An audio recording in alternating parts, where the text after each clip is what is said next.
Amsterdam calling, so pick up. Hello everyone and welcome back to Amsterdam Calling, where alles is lief, leuk and lekker. I'm your host, Dan Jerry, and today I'm gonna stay indoors because outside it has been raining on and off, or mostly on, for the last 2 weeks, and I'm in the middle of filming a video where I need a lot of sun. It's a sunny and summery themed video, so I sort of have to take a break until the sun returns. So this is the perfect time for starting a line of videos that I wanted to do for some time, and that is to give you my sort of honest impressions of what life in the Netherlands is like. And I think I sort of have a unique take on it because not only do I have dual citizenship, I have citizenship both in the US and here in the Netherlands, but I have lived here now for, more than 15 years permanently, and before that on and off about another 5 or 8 years. So I really have the experience and can give you some insights to what life here is really like, especially compared to that with my old life back in the US. So the topic I want to discuss today are things that I love about the Netherlands. Now don't get me wrong, there are certainly a lot more things that I love than just the 3 topics that I'm going to discuss today, but I'm going to save those for future videos. Now keep in mind, these are just my opinions. These aren't 100% facts. These are just based on my experiences. And yeah, there are going to be exceptions to some of the rules and opinions that I present here. So maybe, who knows, maybe in the future also I will do a things that I don't like about the Netherlands video. Well, the first thing that I love about the Netherlands is how pragmatic the Dutch people are. They really live their lives practically. They keep things simple, direct, they act with common sense. And they tend to do things in a way which is easiest, not necessarily what is quote unquote right. I mean, 1 + 1 = 2. What you see is what you get. They don't really sugarcoat things. And that's why you sort of heard about the Dutch directness, and that is really true, but it sort of goes beyond that. I sort of sometimes think that they just act on sort of like their basic human instincts. For better or worse. I mean, let's face it, we're all human after all. We all have good qualities and bad qualities. And I think the Dutch aren't afraid to sort of act on them. If you compare that with the Americans want to say what they want to say or do what they want to do. But then there is always this sort of pause of, which I call like a second layer. It's sort of like, is there a way that I can say this that's a bit nicer, that's a little bit, maybe a little bit less offensive, this kind of thing. I don't want to offend somebody, or maybe that just isn't nice, or maybe it just isn't the right thing to do or the right thing to say. So again, I think Americans sort of add this layer which the Dutch just don't. Americans even add on a second layer, and that is image control. So they're afraid that if they say something that they really want to say and it might not come out as nice, that, the other person will think that they're a jerk, oh my God, this person made me feel like crap, what a bad person they are. And of course, I don't want that person telling other people that, what a jerk I am. So image control becomes very important and dilutes it even more, to where I think Americans really sometimes are afraid to say what they really want to feel. Americans, I think, are sort of in this constant battle. The Dutch really aren't burdened with this kind of thing. They just say and, do what they want to do and not worry about anything else. And there's no judgment. That's even the better part. There is no judging or judgment. If they say something and you don't like what they say, they're not going to say, oh, he's a jerk or whatever. No, they're just being real and honest. There is a famous actor here named Manuel Brookman, sort of, I think now he's in his 30s or so. And I was in the city center in the 9 streets, and I saw him driving a car, and the car was like this really beat up piece of shit, basically, car. And I just sort of thought, I wasn't judging him, but I just thought, God, an actor of his stature, and how famous he is, an actor in Los Angeles would never be seen in a car like this. And again, that is the image thing. In LA, in America, they're very concerned about image and what kind of car you drive, what kind of house you have, what kind of things, what kind of job you have, all of this sort of thing.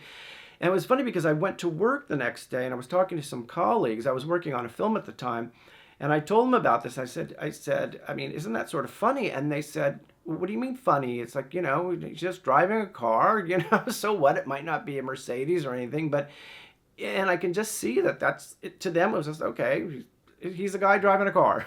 No big deal. But it is funny because America, I mean, especially Los Angeles, it's like, yeah, what kind of car you drive is sort of important to your image. The next thing I love about the Netherlands is how important individualism is to the Dutch people and how politically incorrect they are.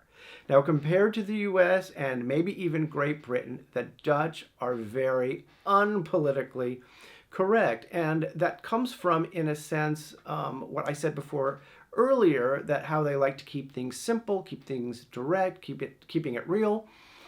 But it also comes from their feeling of how important individualism is. Personal rights, personal choice, personal opinions. And the Dutch will not sacrifice these things, their personal choices, their personal opinions, or their personal rights for the benefits of others. Their personal freedom, their personal rights, all of this comes first. And that is, in a sense, why the Dutch are tolerant. It's sort of like, don't infringe on my rights, and I won't infringe on yours. So it's sort of like saying, okay, I'll tolerate your opinions and the stuff you do. I may not agree with it, but I'll put up with it if you don't sort of judge me or take things away from me or censor me. And this is the complete opposite in the US. Giving up some of your personal rights, giving up some of your personal choices, your personal feelings, and personal opinions, maybe so not to offend the other person.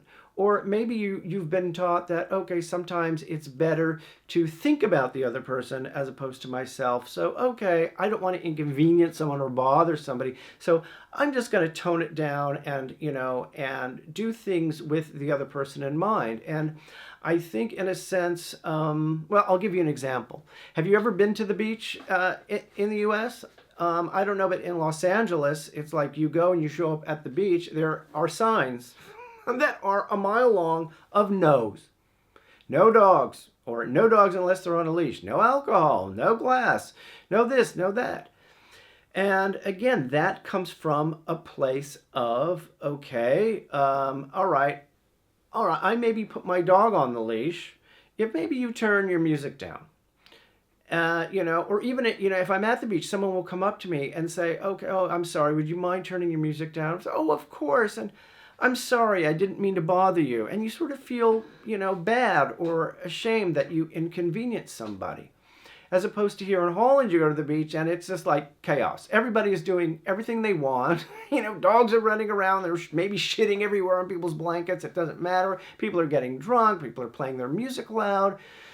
And again, it may seem a bit odd to Americans, but all this is going on. It's not so controlled, but, nobody is censoring anybody. Everybody is sort of doing what they want and sort of getting what they want. And, I think in a sense, doing it that way, it's sort of a win-win. I'm not toning it down, you're not toning it down. I'm getting 100%, you're getting 100%. The only thing you have to learn is, one, being tolerant of other people's stuff and opinions, and maybe having a thick skin where you're not necessarily offended by them. So, and I think in the US, if you're giving up something, if you're toning things down, if you're holding things back, and maybe not doing all the things you want with thought of maybe somebody else or other people, then everybody loses. Everybody is giving something up. And I think in this example, or in this case, I think the Dutch people, have it right. I mean, another example that I sort of find, and it was sort of odd to me when I first moved here, is coming from LA and going to the gym. There is a certain ways you sort of act and behave, within the gym culture. And one of these things is that if someone comes up to a machine that you're working on, and they might even ask, oh, can I work in with you? And that's a no-brainer. If someone, says that, you say, oh, yeah, of course, come on in. And then, and in between sets, you let the other person use the machine. And I mean, it does sort of save time, but it's also sort of saying that, okay, I'll give up a little bit of my time to sort of help you out. Now, have you ever tried to ask to work in with somebody here in Holland? That just doesn't fly. That's about as dangerous as filming a prostitute in the red light district with your camera. It's just, watch out. And I'm exaggerating, of course, a little bit, but again, it's sort of like, no, I mean, you don't infringe upon their right to use the machine. They're there first. They're going to use the machine. It's their right, and yeah, it's like, don't ask them to give up their time, if it's going to help you out or vice versa. You can see how personal choice and personal rights are very important to Dutch people, but also personal opinions, and you're entitled to them. And if they offend you, then, that is your problem. I mean, you might have heard the expression, rot op naar je eigen land. Rot op naar je eigen land is sort of a translation of go back to the country that you originally came from. It's basically saying, well, if you don't like the way we do things here, get out. And, again, that's a little harsh, but it sort of illustrates the point as like, don't be offended, get a tougher skin, And ultimately, I think that is sort of the way to go. Another example, if you want to hear this, I learned this. Even I had limits. I don't consider myself a politically correct person or a woke person. But when I first got here, I saw this show called Ik hou van Holland, which means I love Holland. And it's a game show where famous Dutch celebrities, you have two teams of famous Dutch celebrities, and the game is basically like trivia, based on Dutch culture, Dutch history, this sort of thing. And and they play different games, and one of the games is sort of a name that tune game. And, the traditional way of playing name that tune is they'll give you a hint about a certain song. And then you bid on, okay, I can name that tune in like 3 notes. And then the orchestra will give 3 notes, the first 3 notes of the song. In this version, instead of the orchestra playing notes, they bring out a Chinese man. And he is sort of like an immigrant and a new expat, doesn't know any Dutch, or very little Dutch. And they put headphones on him. And they play a Dutch song with Dutch lyrics, like somebody singing a Dutch song, and they ask him to sort of sing along with it. So in a sense, it's sort of like now you have this Chinese guy who doesn't know Dutch trying to sing a Dutch song, and of course he's going to butcher it. And that's sort of the premise, is that, okay, the Dutch celebrities have to guess, which song it is by hearing this Chinese man sing it badly and incorrectly and whatever. Now, I thought, wow, this is very embarrassing. I don't know if offensive is the word, but it just sort of, for me, was a little too much. It made me feel a little uncomfortable. And I thought, okay. And I don't know, a couple of days or weeks later, I mentioned this to a Chinese friend who lives here. And I said, well, what do you feel about this? I said, do you find this offensive? And she goes, oh, no, I love when he's on, and I think he's having a good time. He's sort of like a star. And, and it's sort of funny. And, it is funny. If you think about it, it is funny that, somebody from a different country trying to speak the language and maybe screw things up. Okay, it might be a little funny. And it is funny and maybe funny and humorous. And that is what I think the Dutch sort of find. It's sort of like that. It's just funny. It's not like embarrassing or making fun of him or whatever. It just is. And the fact that, this Chinese person wasn't offended by it, sort of like, okay.